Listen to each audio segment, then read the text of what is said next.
Everyone, I am Asha. Welcome back to my channel Asha's tasty world. तो आज मैं बनाने वाली हूँ मिल्की नट्स केक और ये बहुत ज़्यादा टेस्टी होता है और इसे मैंने बहुत बार बनाया है। तो आप देख ही सकते हैं, बहुत ही यूनिक डिज़ाइन मैंने बनाई है। आप इस तरीके से भी रख सकते हैं और आगे एक मैं डिज़ाइन आपको दिखा दूँगी। देखिए फ्रेंड्स, इस तरीके से भी आप बना सकते हैं। तो इसे मैंने पहली बार मेरे बेटे के बर्थडे पर ही खाया था। यहाँ केरला में इस केक को बहुत ज़्यादा बनाते हैं।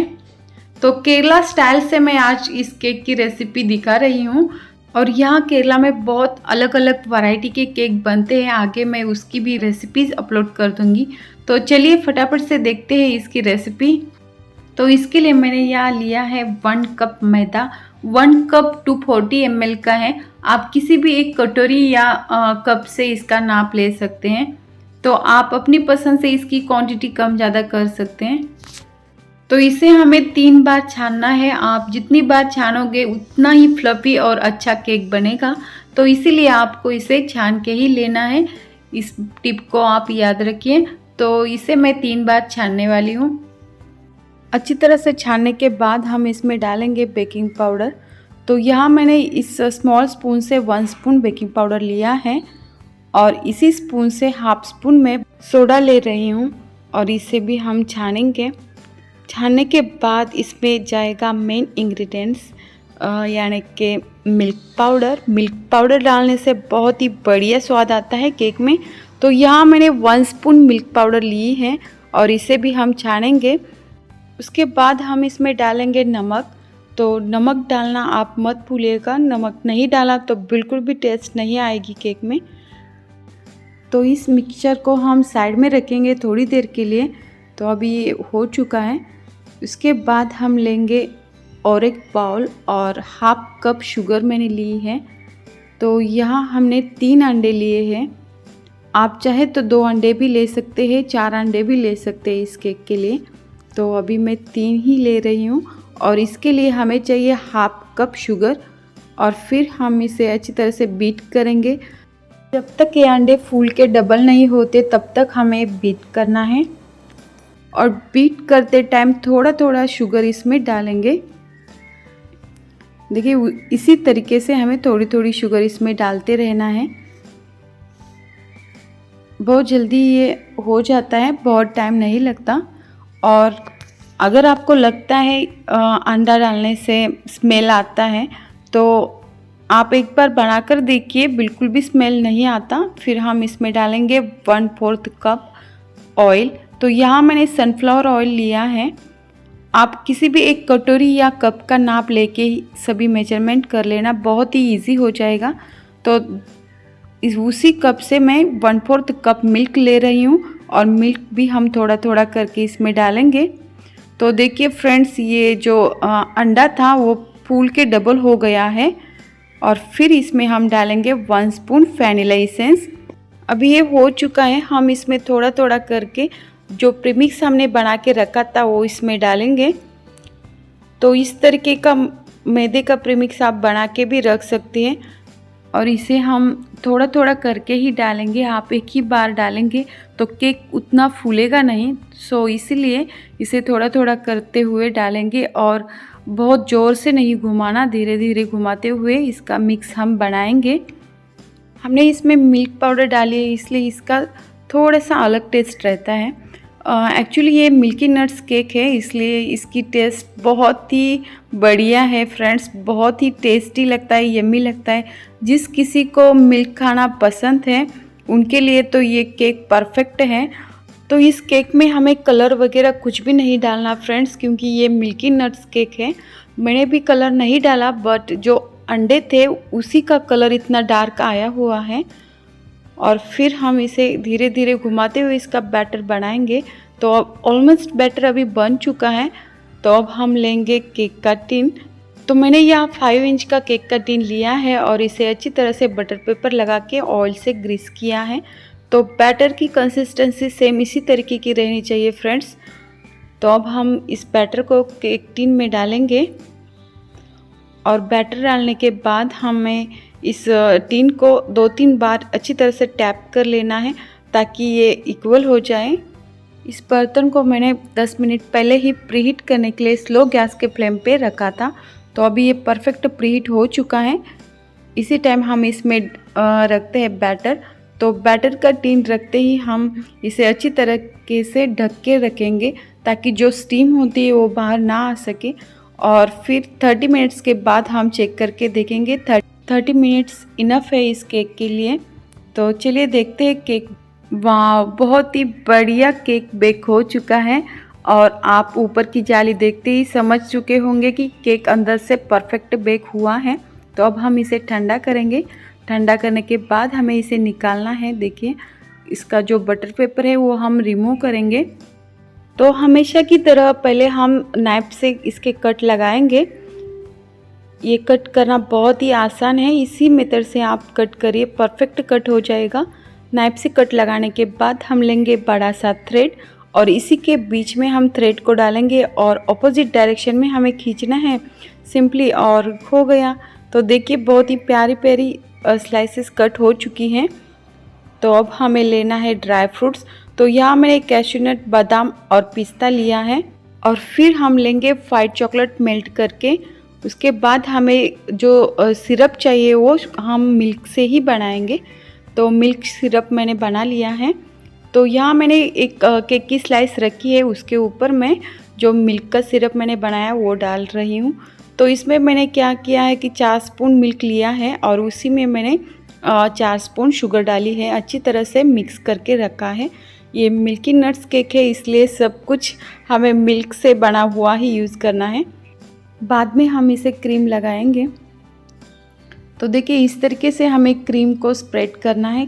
क्रीम स्प्रेड होने के बाद इसके ऊपर से हम डालेंगे वाइट चॉकलेट गनाश। आप चाहे तो इसकी जगह मिल्क मेड भी ले सकते हैं। तो डालने के बाद ड्राई फ्रूट्स डालेंगे। उसके बाद फिर हमने जो मिल्क सिरप बनाया है वो डालेंगे इसके ऊपर और फिर क्रीम लगाएंगे। पहले हमने जिस तरीके से सब कुछ लगाया था उसी तरीके से हम इसी भी स्लाइस के ऊपर लगाएंगे।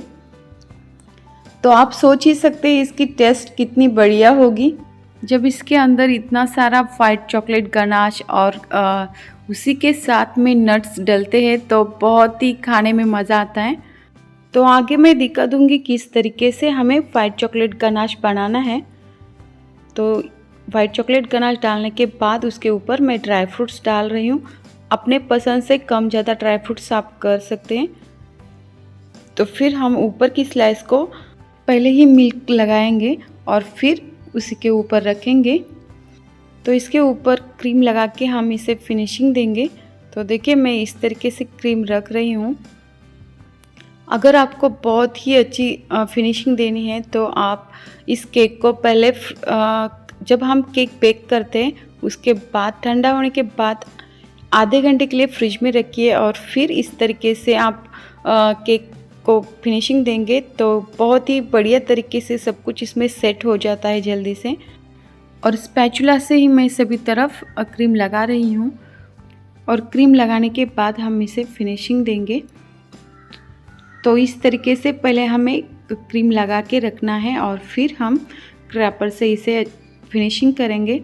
तो बहुत जल्दी हो जाता है, बहुत टाइम नहीं लगता इस तरीके से। अगर आपके पास टर्निंग टेबल नहीं है तो भी आप बहुत ही अच्छी तरीके से क्रीम लगा सकते हैं। बहुत सारे लोगों की कंप्लेंट रहती है कि हमें अच्छी तरीके से फिनिशिंग देना नहीं आता। तो आप सिर्फ एक ही बात याद रखिए कि पहले हमें क्रीम अच्छी तरह से लगाना है, उसमें कंजूसी नहीं करनी। आप जितनी क्रीम ज़्यादा लगाएंगे उतना ही फिनिशिंग अच्छा आएगा। तो इसलिए पहले क्रीम अच्छी तरह से लगा के रखिए और फिर स्क्रैपर से फिनिशिंग दे दीजिए। तो अच्छी तरीके से आप उसे फिनिशिंग दे पाएंगे। कभी कभार क्या होता है कि क्रीम कम पड़ती है, उसी की वजह से हमें अच्छी तरह से फिनिशिंग देना नहीं आता। तो इस केक को मैं बहुत ज़्यादा सिंपल रखने वाली हूँ, सो इसीलिए मैंने नीचे के साइड में लाइन खींची है स्क्रैपर से और ये अभी परफेक्ट फिनिशिंग दे के रेडी हो चुका है। तो इसे मैं सेट होने के लिए 1 घंटे के लिए फ्रिज में रख रही हूँ। 1 घंटे के बाद ही हम इसके ऊपर डिज़ाइन बनाएंगे। अगर आप फिनिशिंग देने के बाद इसे फ्रिज में नहीं रखेंगे तो अच्छी तरीके से ये सेट नहीं हो पाएगा, क्योंकि इसके ऊपर हमें वाइट चॉकलेट गनाश डालना है, इसलिए इसे फ्रिज में रखना मस्ट है। तो इसके बाद हम लेंगे यहाँ वाइट चॉकलेट। तो यहाँ मैंने 80 ग्राम वाइट चॉकलेट लिया है और इसे हम मेल्ट करेंगे। इस तरीके से डबल बॉयलर मेथड से हमें मेल्ट करना है और इसी में हम व्हिपिंग क्रीम 2 स्पून गरम करके डालेंगे। उससे क्या होता है कि वाइट चॉकलेट बहुत ही जल्दी मेल्ट हो जाता है। अगर आप सिर्फ वाइट चॉकलेट मेल्ट करोगे तो बहुत ज़्यादा टाइम लगेगा, सो इसलिए मैं इस तरीके से करती हूँ। तो मैंने पहले थोड़ा चॉकलेट डाला था, फिर मुझे लगा कि उतना इनफ नहीं होगा, इसलिए मैंने और थोड़ा सा ज़्यादा डाला है। यहाँ मैंने 80 ग्राम चॉकलेट का यूज़ किया है। आपका केक कितना बड़ा है उसी पे डिपेंड होता है कि आपको कितना चॉकलेट चाहिए ऊपर लगाने के लिए। तो चॉकलेट मेल्ट हो चुका है, हम गैस को बंद कर देते हैं और इसे रूम टेम्परेचर तक आने का वेट करते हैं, फिर केक के ऊपर डालेंगे। आपको इसे बहुत ज़्यादा गर्म नहीं डालना, रूम टेम्परेचर पर आने पर ही हम इसे डालेंगे। जो केक हमने फ्रिज में रखा था सेट होने के लिए, वो परफेक्ट सेट हो चुका है और फिर उसी के बाद हम इसके ऊपर वाइट चॉकलेट डालेंगे तो ये परफेक्ट इसमें सेट हो जाता है। तो देखिए इस तरीके का कुछ लुक दिखेगा आपको और एक्स्ट्रा का जो चॉकलेट है वो हम निकालेंगे। तो देखिए फ्रेंड्स, इस तरीके का कुछ लुक आता है चॉकलेट गनाश डालने के बाद, और इसे हम फिर फ्रिज में रखेंगे 1 घंटे के लिए या आधे घंटे के लिए। तो मैं इसे अभी आधे घंटे के लिए फ्रिज में रख रही हूँ ताकि ये परफेक्ट सेट हो जाए। बहुत ही अच्छा फिनिशिंग आता है सेट होने के बाद। तो अभी मैंने इसे फ्रिज से निकाला है और यहाँ मैं नीचे सिंपल सा एक डिज़ाइन बना रही हूँ, देखिए। और इसके ऊपर मैं बहुत ज़्यादा डेकोरेशन नहीं करने वाली, आज का केक बहुत ही सिंपल होने वाला है। तो यहाँ मैंने थोड़ी सी ग्रे कलर की क्रीम ली है, आप चाहे तो इसके अलावा या डार्क चॉकलेट गनाश का यूज़ कर सकते हैं, बट मेरे पास नहीं था सो इसलिए मैंने ग्रे कलर का ही यूज़ किया है। और इसी के ऊपर हम नट्स रखेंगे। आपको कौन कौन से नट्स पसंद है वही नट्स आप इसके ऊपर रख सकते हैं। तो इस तरीके से हम इस नट्स को रखेंगे। तो देखिए फ्रेंड्स, इसके ऊपर हम शुगर बॉल, सिल्वर कलर के शुगर बॉल डालेंगे ताकि बहुत ही प्यारा दिखे, थोड़ी सी शाइन आए इसमें, सो इसलिए। तो बहुत ही प्यारा और यूनिक डिज़ाइन बनके रेडी हो चुका है। आप इस केक को इसी तरीके से रख सकते हैं, बहुत ही अच्छा लगेगा। अगर आपके पास बर्थडे स्टिकर है तो इसके साइड में आप लगा सकते हैं। एक्चुअली इस केक को इसी तरह से रखना मुझे बहुत ज़्यादा पसंद है, बट मेरे पास बर्थडे का स्टिकर नहीं है और आज मैं मेरे बर्थडे के लिए स्पेशली इस केक को बना रही हूँ, तो इसलिए मैं इसके ऊपर मेरा नाम लिख रही हूँ। अगर आपके पास स्टिकर है तो आपको इस तरीके से नाम लिखने की ज़रूरत नहीं है, आप सिंपली स्टिकर लगाइए, बहुत ही प्यारा लगेगा। और यहाँ नेम निकालने के लिए मैंने न्यूट्रल जेल थोड़ा सा लिया था, उसमें मैंने थोड़ा सा रेड कलर डाला है और थोड़ा सा गोल्डन डस्ट डालकर इन तीनों को अच्छी तरह से मिक्स किया था और बर्ड्स से मैंने इस तरीके से नाम निकाला है। और बहुत ज़्यादा थिक नाम मुझे पसंद नहीं था, सो मैंने इसके बीच में इस तरीके से लाइन खींची है ताकि बहुत ही यूनिक लगे। और नीचे मैंने स्मॉल रोज़ का फ्लावर ड्रॉ किया है। तो आपको किस तरीके का केक पसंद है, पहले मैंने दिखाया था वो पसंद है या ये पसंद है, इन दोनों में से आप कौन सी भी डिज़ाइन निकाल सकते हैं। तो देखिए फ्रेंड्स, बहुत ही प्यारा, यमी और बहुत ज़्यादा क्यूट हमारा मिल्की नट्स केक बन के रेडी है। आप इसे बनाकर ज़रूर देखिए, आपको ये बहुत ज़्यादा पसंद आएगा। स्पेशली बच्चों को ये बहुत ही अच्छा लगेगा खाने में, क्योंकि उनको ज़्यादा तक मिल्क की चीज़ें खाना बहुत ही पसंद होता है। तो डिस्क्रिप्शन बॉक्स में इसके सभी चीज़ों के नाम मैं मेंशन कर दूँगी। If you like my video please subscribe my channel and enjoy. Thank you for watching Asha's tasty world.